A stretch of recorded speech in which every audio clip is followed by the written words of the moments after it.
my name is Sam Kippen and my student number is T00698764. I'm here with Dr. White today and RBT Melanie Cameron. I'm going to be passing out some handouts for my presentation for immunology. The presentation is on vaccines. Here you go, Dr. White. Ready?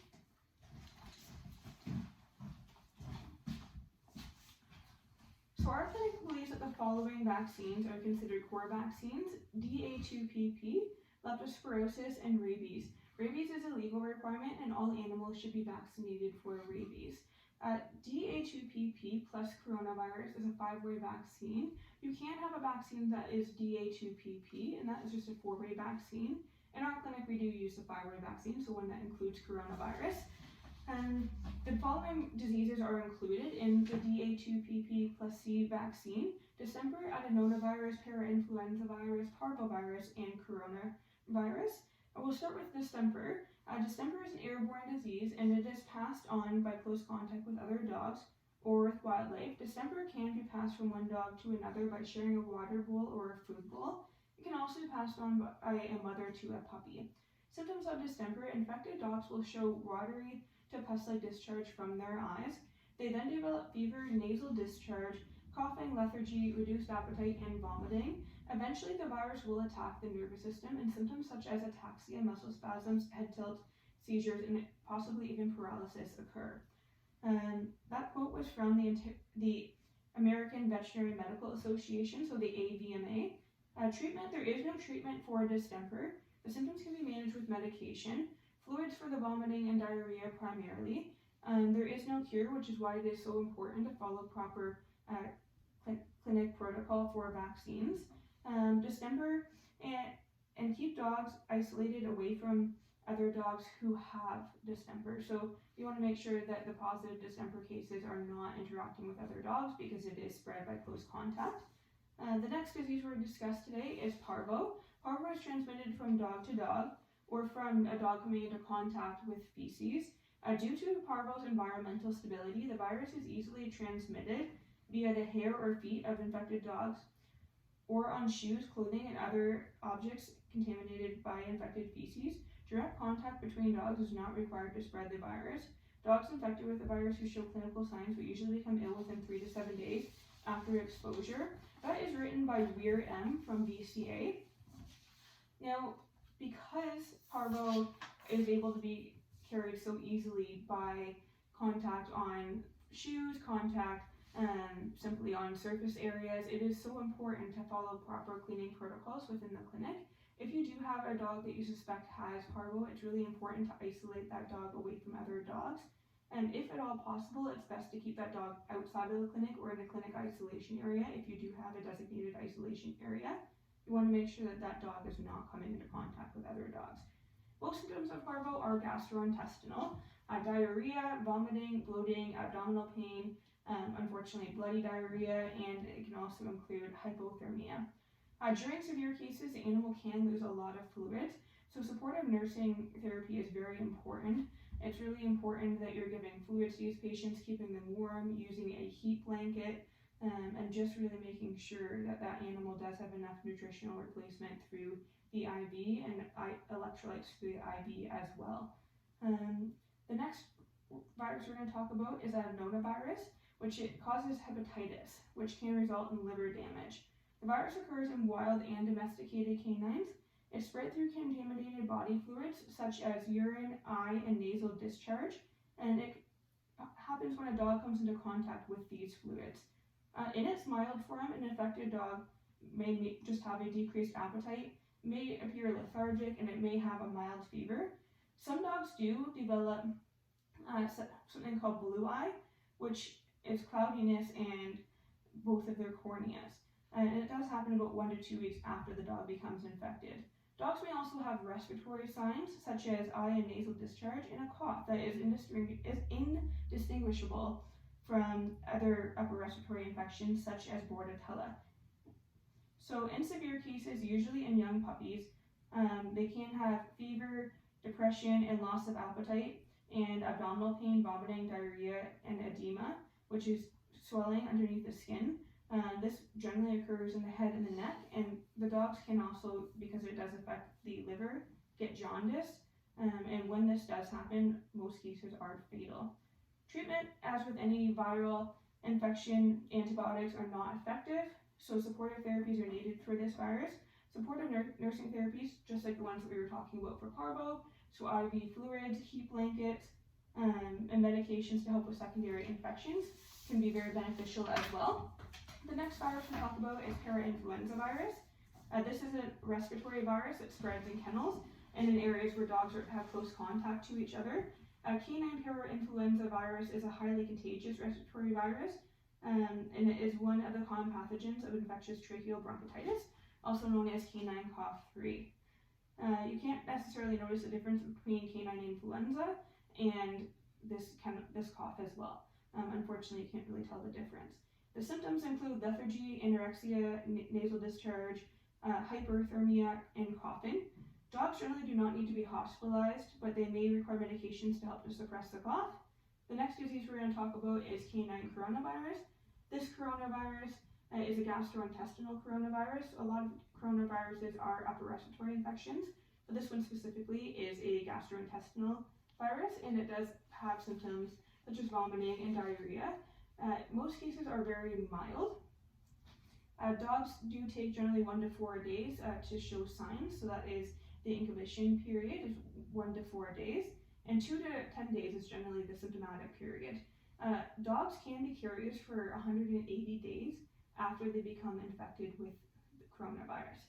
So it really is important, if you do have a positive case, that this dog does stay away from high traffic areas where dogs go, like dog parks. We don't want to be passing the virus any more than we already have.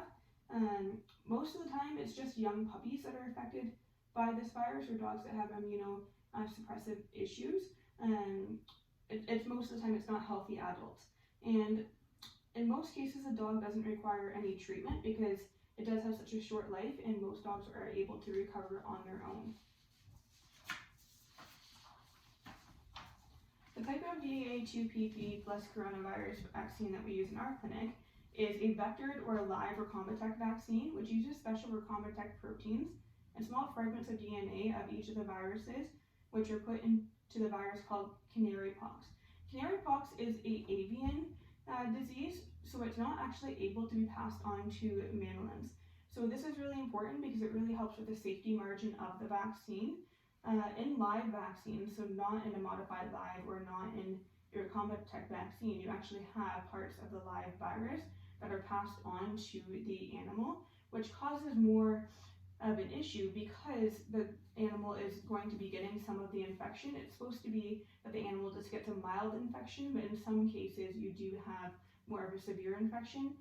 It is still considered more important to vaccinate even with a live vaccine because the alternative is that the dog gets very severe symptoms of the virus or possibly dies. So it does definitely help to give the Recombitech vaccine for safety margins, since it is being since the distemper vaccine is being injected into a canary pox virus. It is often much safer. The DA2P plus coronavirus is given subcutaneously between the dog's shoulder blades. The recommended vaccine schedule, so it's recommended that you vaccinate a dog between the ages of 6 and 16 weeks 3 times, between 2 to 4 weeks between each injection. It is important that you get 2 of those vaccines into the dog over 12 weeks of age, because dogs can still have passive immunity from their mothers up to 12 weeks and even up to 18 to 20 weeks of age if the mother is vaccinated for DA2PP plus coronavirus, or if the mother has had any of those viruses, she's likely going to be passing on more passive immunity to the puppies.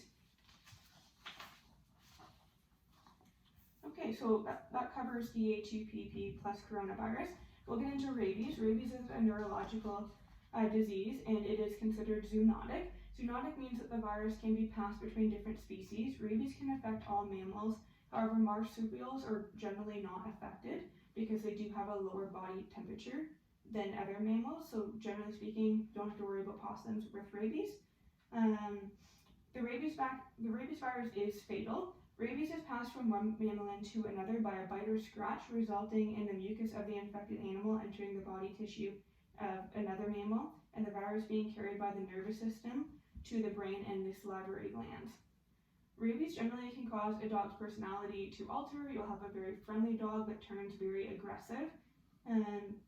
Rabies can cause damage to the brain and the nervous system. That's how rabies generally does affect the body. And the dog will likely die. Generally speaking, the dog will die during a seizure.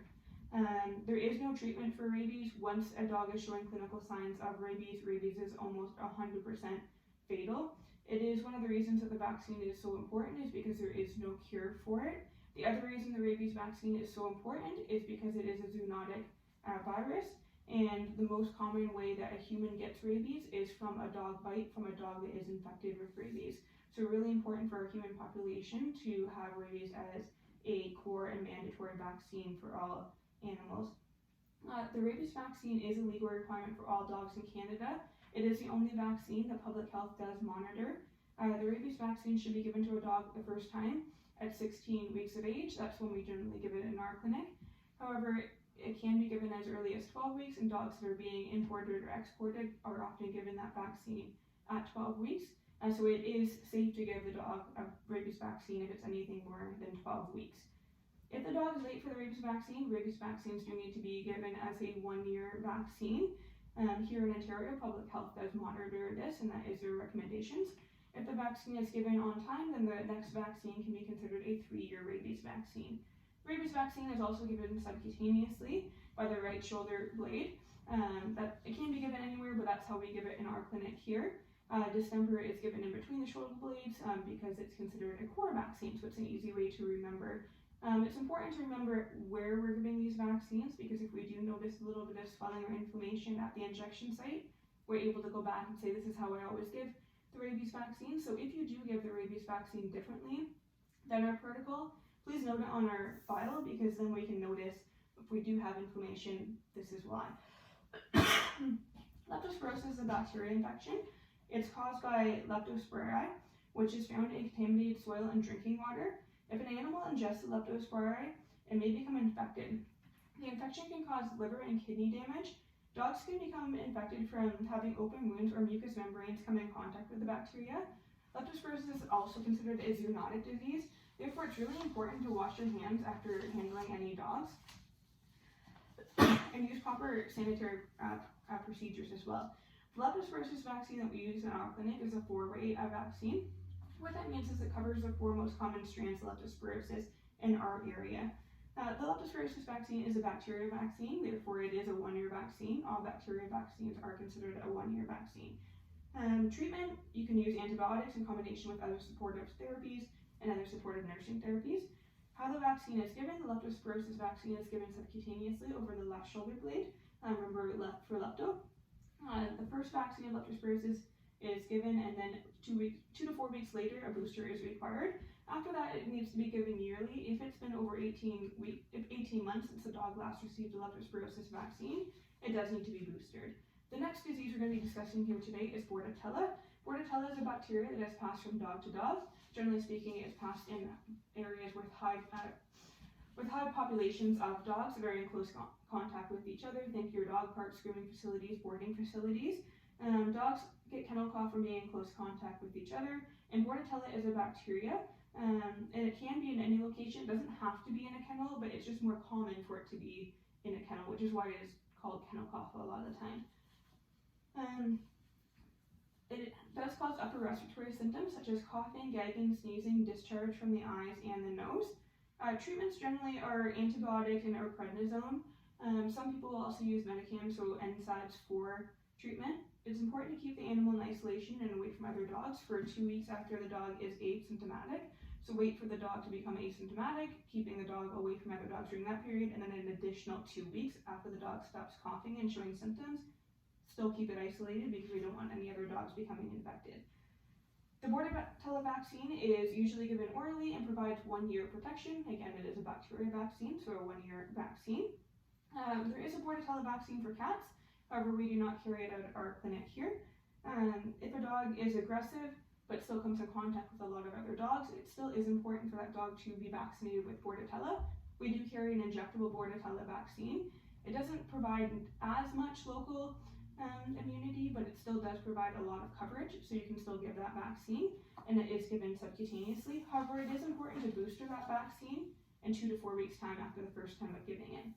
Next, we're going to talk about Lyme disease. Lyme is caused by a bacteria called Borrelia burgdorferi. The black-legged deer tick is a carrier of that bacteria, and the Lyme vaccine is a bacteria vaccine, as I said, so a 1-year vaccine. Many dogs can be asymptomatic for Lyme disease. If symptoms are present in the dog, you can notice a mild fever, limping, and lethargy. Owners also might notice that their dog feels very stiff and sore at home. They may notice that one leg appears to be lame and then the other, it shifts from one leg to another. There are many ways to indirectly prevent Lyme disease, such as monthly tick preventions. You can also use treatments such as Bravecto, which are given every 12 weeks. These indirectly prevent Lyme disease, as both NexGard and Bravecto kill the tick after 48 hours of embedment, and it generally takes longer than 48 hours for Lyme disease to be transmitted from the tick to the dog. Lyme disease, again, is transmitted after embedment and by the bacteria, so the tick simply is a vector for Lyme disease. It isn't actually the reason that the dog gets Lyme disease. It's just a carrier. Treatment for Lyme disease: 30 days of doxycycline twice daily, followed up by a blood test in 6 months to check for an antibody level to see if any further treatment is needed.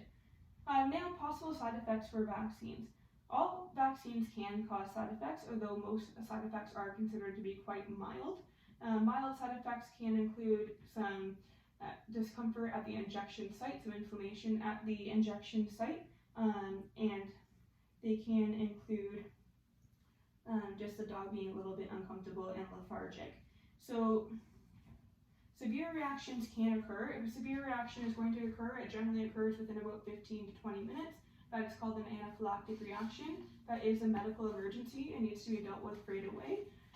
If you do have a case with anaphylaxis, it needs to be treated with epinephrine and generally prednisone to go home.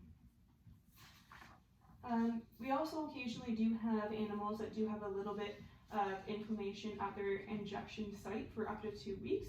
That can be considered quite normal as well. Cost per vaccine. The leptospirosis vaccine is $33. Rabies vaccine is $33. Bordetella is $49.50.